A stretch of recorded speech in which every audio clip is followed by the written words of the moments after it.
estamos aqui de volta com o podcast do Colégio Procampus, mas hoje mais do que especial. Estou aqui com Eloá Alves e Luiz Siqueira, alunos da segunda série do ensino médio. E o que eu trouxe aqui foi, nós vamos falar dessa investigação forense. O que trouxe vocês hoje, com a culminância, na verdade, nós passamos o primeiro semestre com todo esse programa da investigação, o professor Miguel Pinheiro à frente dessa turma. Na verdade, duas turmas, turma A, turma B, e no final, nós vamos deixar para o final, não vamos falar agora não, né? Tudo bem. Gente, vamos começar com o Luiz. Luiz, houve um crime, é uma ciência, e a sociedade como é que fica? Houve um crime, né? A gente ali sempre tenta achar, a gente tenta sempre sair, né, desse eu acho que a eletiva serve para isso também, para a gente sair desse do comodismo, exatamente, né? Então para você interpretar. Exatamente, então a gente vai mais para esse lado da sociedade, né? Esse lado da como ciência. A sociedade se comporta mediante um crime. Exatamente. Né? Até os comentários, para você não ser induzido aos comentários. Foi isso. Tudo isso? Sim, nós aprendemos por exemplo, também esse negócio de comentários sobre a mentira, né? Sim. Quando a pessoa está mentindo, nervosismo, enfim. Então a gente vai nessa seletiva, a gente aprendeu muito sobre a sociedade em geral. A gente saiu desse padrão, né? Dessa bolha de estudo, assim. Né? Sim, isso aí é o grande ponto inicial do novo ensino médio. Sim. E o Colégio Procampus dando aí um pontapé. A investigação, na verdade, né, ela não deixa de ser um conjunto, por isso que eu falei de 3 situações, Eloá. Então, é um conjunto de procedimentos que se valem de métodos, né, métodos científicos para coletar, que eu vi que teve uma coleta, o exame de dados e evidências, produzir laudos, os quais devem ser apresentados. Ocorreu tudo isso? Tudo isso, desde a formação de hipóteses, como a organização de uma equipe, a separação de cada pessoa em cada área, como a cadeia de custódia, a coleta de sangue, a coleta de digitais, o médico legal, que no meu caso foi o último, né? Que como a gente é investigador-chefe, a gente que comandava, né, toda a equipe, quem entrava primeiro, quem não entrava, quem ficava só olhando de fora, quem entrava ali só para ver como era a cena do crime, tudo isso. Ou seja, você já está falando de uma equipe multidisciplinar. Mas antes de tudo isso, vocês tiveram uma preparação? Sim, a gente teve uma preparação, né, da turma toda, assim, a gente escolheu os melhores, né? Sim. Conseguiu realizar. Até porque tem prova, né? Você passa por uma seleção. Sim. E aí nós aprendemos, né, todas as etapas até nós separamos o grupo, assim. Então teve que ser certinho porque tem que ser numa ordem específica, né? Exemplo, se os médicos entrarem primeiro do que os inspetores, o coletor digital, pode tirar uma evidência ali, né? Certo. Então tudo isso vocês tiveram uma preparação para a culminância da investigação forense. Isso foi muito interessante. E o que é necessário, Eloá, para o investigador? As características dele? Eu acho que ele tem que ser bem esperto e não deixar o que vem de fora afetar a investigação dele. Porque, tipo assim, uns borbulhinhos, mentirinhas de fora do contexto. Por exemplo, hoje em dia, pode estar acontecendo, news, né? pode estar acontecendo uma investigação e a mídia influenciar muito na cabeça de quem está comandando ali, né? Você falou em algo que, como coordenação, eu estava acompanhando as aulas de vocês. Eu via que o Miguel Pinheiro teve o maior cuidado em estar trazendo crimes, né, atuais, crimes, né, já de décadas passadas também, para vocês perceberem a influência da mídia, da sociedade, tudo isso vocês também tiveram vamos dizer assim, esse preparo para quando chegasse a vez de vocês. Sim, o Miguel até propôs uma dinâmica onde a gente ia atrás de de crimes, assim, pesquisar sobre como foi a investigação, o que aconteceu, todos os detalhes e apresentar em um determinado dia. No meu caso, eu fiquei com a Elise Matsunaga, né? Que Sim. a sala foi dividida em grupos e cada grupo teve o seu caso. E foi uma dinâmica muito boa. Saiu ali daquela aula tradicional do ensino médio. Pronto, isso é muito bom. E Luiz, evidência não é lei. O que você tem para me dizer sobre essa frase? Que às vezes aparece uma evidência, uma prova, né? Mas nem sempre essa prova pode ser algo que chegue a um... que te leve a um suspeito e esse suspeito seja o criminoso, realmente. Pronto, ou seja, uma Exatamente. cadeia, né? Exatamente. Ok. Nem toda evidência vai ser, exemplo, uma pegada de alguém pode bater com... Né? Pode... A pegada que está nascendo do crime pode bater com duas pessoas diferentes, né? Por exemplo. Então, a gente tem que né, coletar mais informações, né? Porque até nós sabemos que existem casos, né? Uhum. Exemplo, né, nesse caso da Eloy, eu fiquei com a da rainha, né? Da rainha Daiane, né? A Daiane. Uhum. Pronto. E esse caso tem muitas como é que muitas teorias de fora, teorias de fora, de outras pessoas. Sim. Porque nunca resolveram, entendeu? Nunca deram um parecer final. É isso? Uhum. Muito bem. Outra coisa também que a gente não pode estar deixando longe, assim, sem falar, seria exatamente cabelos. Ele até comentou, evidências, né? A questão mesmo de cabelos, fios de cabelos que foram coletados, os passos do criminoso em si. Tudo isso fez com que vocês tirassem dali todo o estudo. Eu queria que vocês comentassem como foi feito isso, até porque foi em grupo. Como foi que vocês estudaram para isso? Assim, trabalharam em cima disso? Na análise de fibras e cabelos, o Miguel, né, na teoria, a princípio, né, ele ensinou pra gente como é que a gente diferencia um cabelo quando ele é cortado e quando ele é arrancado assim espontaneamente. Que tem até uma parte do cabelo que fica com uma ponta mais grossa.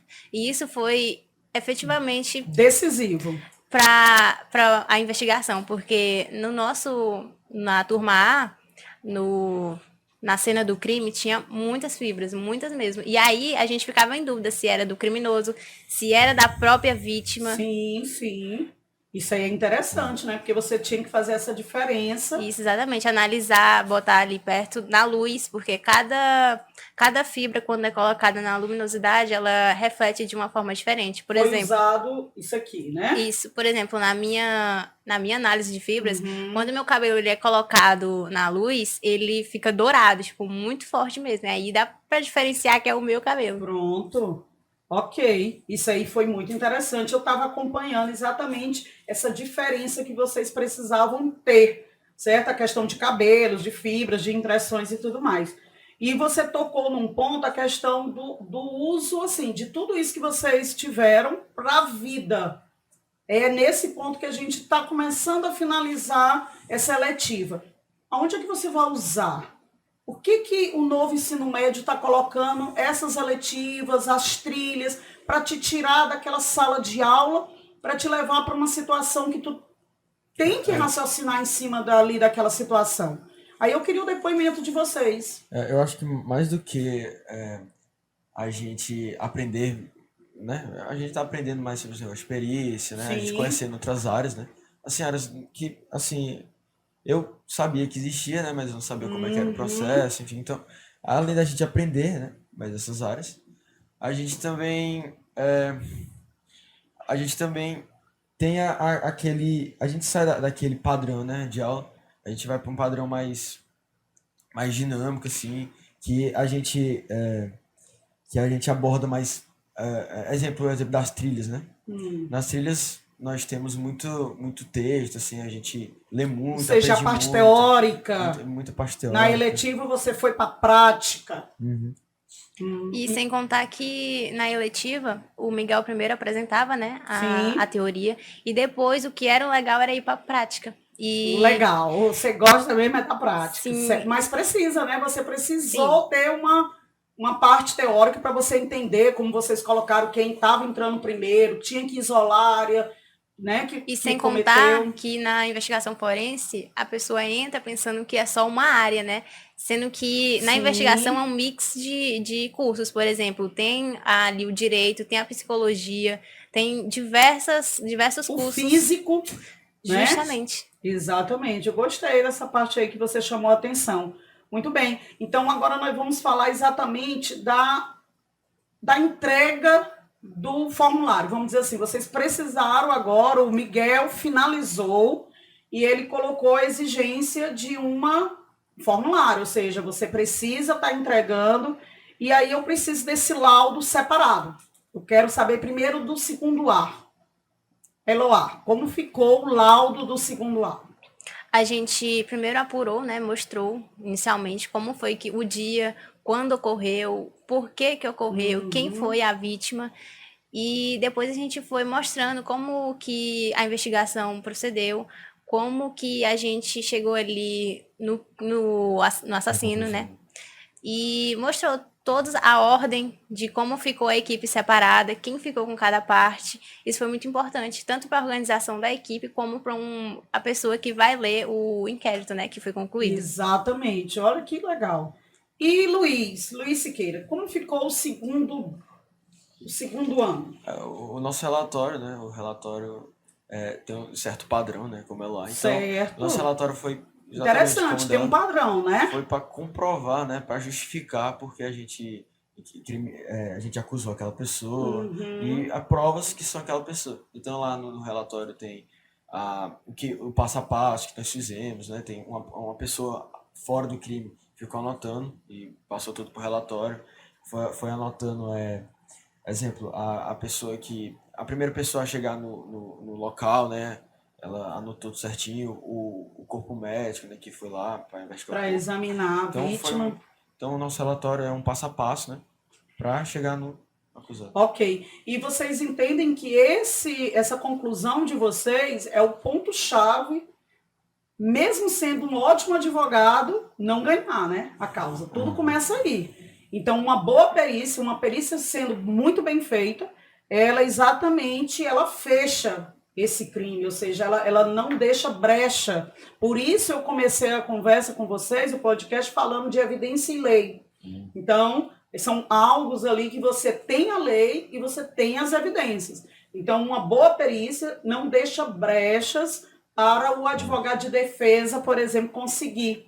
E a eletiva, no caso, que nós passamos esses 4 meses, né, vamos colocar assim, com a parte teórica, com a culminância, eu só tenho a agradecer, porque vocês entenderam a proposta, colocar vocês mais próximo da realidade, certo? Que existe, tá? É necessário, e eu só tenho a agradecer toda a equipe do segundo ano A, do segundo ano B, em especial o Miguel Pinheiro, tá? Nós estamos finalizando, e eu quero ouvir agora a voz de vocês com um depoimento do que ficou. Eu acho que a investigação ela trouxe assim, como o Luiz já disse, a gente para fora do padrão do que é imposto na sala de aula. Uma visão mais ampla, assim, né? Isso sem contar que a gente conheceu muito como é esse mundo da investigação, o que que um perito faz, o que que um psicólogo ali da área, né, faz. O que fazer numa situação de alguém morrer do meu lado. Exatamente, isso é muito importante, você percebeu, não toca, olha a área, né, do ocorrido, você percebeu que precisa de instrumentos, não é só a inteligência, você precisa de instrumentos. Nós temos muitas fotos, né, de vocês, durante, todo mundo de luva, todo mundo muito bem equipado, exatamente para não deixar também nenhum, vamos dizer assim, deixar a desejar na hora da culminância da eletiva. Sim, sem contar que o Miguel, o que ele mais tocou, o que ele mais colocou em destaque foi justamente esse cuidado que a gente deve ter ali para não ocultar nenhuma prova importante, sempre usar ali luva, fechar a área, não deixar ninguém ali ficar assim, os curiosos. Exatamente. Muito bem. Gente, estamos finalizando o podcast sobre investigação forense com a participação de Eloá Alves e Luiz Siqueira, da segunda série do ensino médio do Colégio Procampus. Nós vamos ter mais coisas aí, coisas boas aí, que vai fazer com que você saia dessa bolha, vamos dizer assim. Entender que é o mundo real. Nós queremos alunos pensantes, tá certo? Então, eu só tenho a agradecer. Até a próxima.